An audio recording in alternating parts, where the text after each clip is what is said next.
ኃያላን እንዴት ወደቁ? ኃያላን እንዴት ወደቁ? የመሩ አነጋጋሪ የሆነ ነገር እግዚአብሔር በእነሱ ላይ ያደረገ ስልጣን የተሰጣቸው፣ ወንበር የተሰጣቸው፣ መሪነት የተሰጣቸው፣ መግዛት የተሰጣቸው፣ መሰልጠን የተሰጣቸው፣ የሚመራም ህዝብ የተሰጣቸው፣ ሰሚ ጆሮ እንዲሰሙ ጆሮ የተሰጣቸው እንዴት ወደቁ? እንዴት ወደቁ? የእስራኤል ክብር በኮረብቶች ላይ ተወግቶ ወደቀ። የእስራኤል ውበት ተመታ።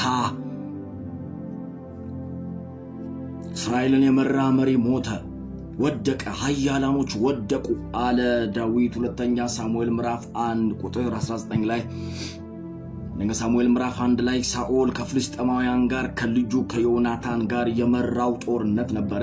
በዚህ ጦርነት ላይ ግን እግዚአብሔር ህልውናውን ከሱ ስላነሳ፣ መገኘቱን ከሱ ስላነሳ ሞትን ፈልጎ ሞትን ያላገኘ ሰው ነበረ። መሞት ፈልጎ ባኖ በቃ ሞት የተከለከለ ሰው ግደለኝ ብሎ አይ አልገልህም የተባለ ሰው ሆነ። መጨረሻው ሳኦል መጨረሻ ላይ በራሱ ሰይፍ እንደሞተ አንደኛ ሳሙኤል ምዕራፍ 31 ላይ በራሱ ሰይፍ ወድቆ እንደሞተ ይነግረናል። አንደኛ ሳሙኤል ምዕራፍ 1 ላይ የጦርነቱን ውጤት ዳዊት የሰማበት ምዕራፍ ነው። እዚህ ምዕራፍ ላይ ዳዊት ከማዘኑ የተነሳ ልቡ ከመሰበሩ ከመደንገጡ የተነሳ ቁጥር 19 ላይ እንደዚህ ያለ እስራኤል ሆይ ክብር በኮረብቶች ላይ ተወግቶ ወደቀ።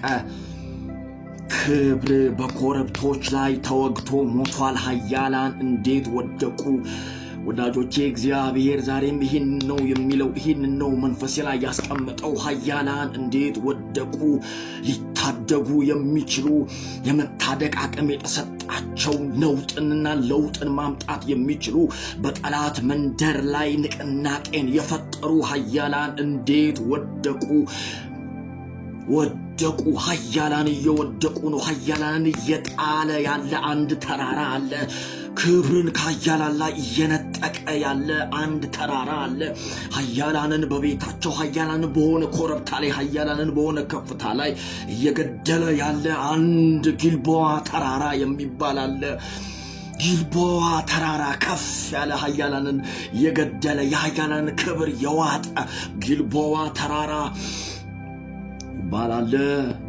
ኃያላን እየሞቱ ነው። ኃያላን እንዴት ወደቁ? የእስራኤል ክብር ተወግቶ ሞተ አለ ዳዊት። የሳኦልን ሞት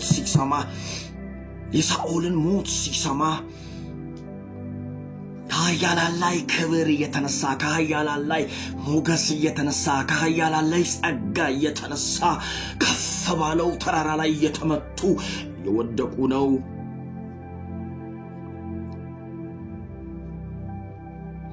ኃያላን እንዴት ወደቁ? ኃያላን እንዴት ወደቁ? ይህንን በጌታ ትናገሩ። ይሄ የሚነገር ወሬ አይደለም።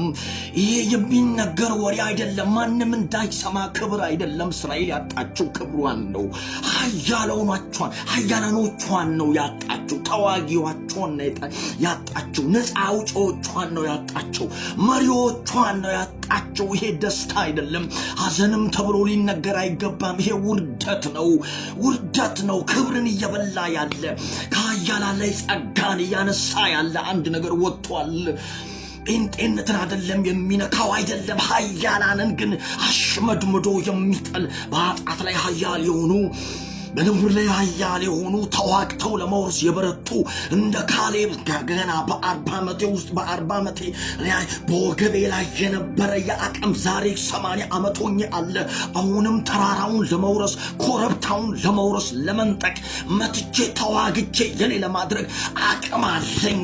እንደዚህ አይነት ኃያላንን እየገደለ እየጣለ ያለ አንድ መንፈስ ወጥቷል። በኃያላን ላይ የዘመተ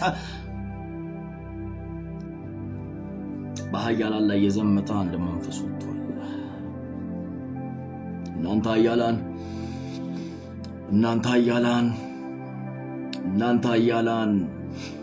ለኃያላን ነው የምናገረው። ይሄ ድምፅ ለኃያላን ነው። ይህ ድምፅ ለኃያላን ነው። ተሰውራችሁ ያላችሁ ኃያላኖች ስሙኝ። እግዚአብሔር በብዙ ያበላችሁ፣ በብዙ ያታገላችሁ፣ በብዙ ድል የመጣችሁ ኃያላን ስሙኝ። ከፍታችሁን ካላስጣበቃችሁ በኃያላን ላይ የዘመተ አንድ መንፈስ ወጥቷል። መዘመርን የማይነካ መጸለይን የማይነካ እስራኤላዊነትን የማይነካ ግን ኃያላንን አድኖ የሚመጣ አንድ መንፈስ ወጣ። ዳዊት ልብሱን ቀደደ። ሰው አይደለም የሞተው የእስራኤል ክብር ነው ተወግቶ የሞተው። ኖ አንድ እስራኤላዊ አይደለም የሞተው፣ ሺህ እስራኤላዊ ሞቷል። ይሄ ግን እንደ ኖርማል እስራኤላዊ አይደለም። ይሄ ግን ተራ እስራኤላዊ አይደለም። ክብር የተሸከመ በእግዚአብሔር መሪነት የተሰጠው መሪ ነው። በእስራኤል ኮረብቶች ላይ ተወግቶ የሞተው የጊልቦዋ ተራራዎች ይህንን ሰው የዚህ ሰው ሞት አስተናግዳቸዋል። የእስራኤልን ክብር ተነጥቆባቸዋል። ዝናብ አይዝነብባቸዋል። ዳዊት ረገመ። የጊልቦዋ ተራሮች የተረገሙ ይሁኑ። እናንተ ከፍ ያላችሁ ለምለም የሆናችሁ ተራሮች ግን ደግሞ የእስራኤልን ኃያላን ሞት አስተናግዳችኋል። የኃያላን ደም ፈሶባችኋል። ዝናብ አይዝነብባችኋል። ዳዊት ኃያላን ላይ የዘመተ፣ በጽድቅ የጨከኑ ላይ የዘመተ፣ አልነካካም ብለው የቆሙ ላይ የዘመተ፣ የእግዚአብሔርን ቁጣ ይዘው የቆሙ ላይ የዘመተ አንድ መንፈስ አለ። ኃያላንን ከውስጣችን እየነጠቀ ያለ ኃያላን እንዴት ወደቁ! ዓይን የተጣለባቸው፣ መሪነት የተሰጣቸው፣ በእግዚአብሔር ታምነው ሕዝብ የተሰጣቸው ሰይጣን እየነጠቀን ነው። በጊልቦዓ ተራሮች ላይ እየተነጠቀን ነው ኃያላንን በጊልቦዓ ተራሮች። ይሄ ጊልቦዓ ተራሮች መቼስ በዚህ ዘመን ያለ አንድ ተራራ አይደለም። በጓዳችን እየተነጠቅን ነው። በአደባባይ እየተነጠቅን ነው። በሶሻል ሚዲያዎቻችን እየተነጠቅን ነው። ኃያላኖች ባላችሁበት ተጠንቀቁ። በኃያላን ላይ የዘመተ አንድ መንፈስ አለ። ፍልስጤማውያን ሲመጡ አጀንዳቸው አንድ ነው። ሳኦልንና ዮናታን ታርጌት አድርጋችሁ ምቱ። ኃያላንን ታርጌት ያደረገ አንድ መንፈስ አለ። ኃያላንን ታርጌት አድርጎ የወጣ አንድ መንፈስ አለ። የእስራኤልን ክብር ከፍ ባለ ከፍታ ላይ ሊያጋድም ደግሞም እያጋደመ ያለ ይሄውና፣ በዚህ ከፍታ ላይ ኃያላንን እየገደለ ይሄውና፣ በዚህ ከፍታ ላይ ይሄን ነው እያጋደመ ያለ አንድ መንፈስ ወጥቷል። ክብር በሚመስል መንገድ እያጋደመ ያለ ኃያላንን እየጣለ ያለ አንድ መንፈስ አለ። ኃያላን ካልነቁ በስተቀር፣ ተዋጊዎች ካልነቁ በስተቀር፣ ወዴት እየሄዱ ምን እየሆነ እንዳለ ካልነቁ በስተቀር እናንተ የእግዚአብሔር ኃያላኖች ሰይጣን ዘምቶባቸዋል። የጊልቦዓ ተራሮች የእስራኤልን ክብር ውድቀት ስላስተናገዱ ተረገሙ። አቤት የጊልቦዓ ተራሮች ኃያላን ወደቁባቸው። ቃላ በዚህ ከሰዓት ምን ልትለን የመጣው? ኃያላን እንዴት ወደቁ?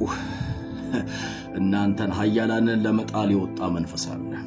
ኃያሎች ኃያል ሆነው እንዳይቀጥሉ፣ ሪዚስት እንዳያደርጉ፣ እንዳይቋቋሙ፣ እንዳይዋጉ፣ ካውንተር አታክ እንዳያደርጉ በቃ በኃያላን ላይ የወጣ መንፈስ አለ። ኃያላን ከተመቱ ሌላው ነፃ ነው፣ ክፍት ነው። ኃያላን ከተመቱ ሌላው ይበተናል። ኃያል የሆኑ መሪዎች፣ ኃያል የሆኑ ሰዎችን፣ የጸሎት ሰዎች፣ የጽድቅ ሰዎችን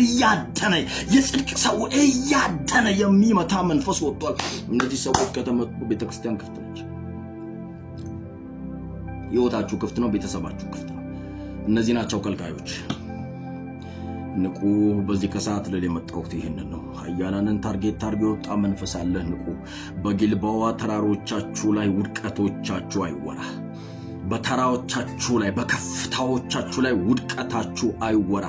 የማመልከው አምላክ በኢየሱስ ስም በዚህ መንፈስ ይባርካችሁ፣ ይጠብቃችሁ፣ አቅም ይሆናችሁ፣ ጉልበት ይሆናችሁ። በኢየሱስ ስም ጸልይ።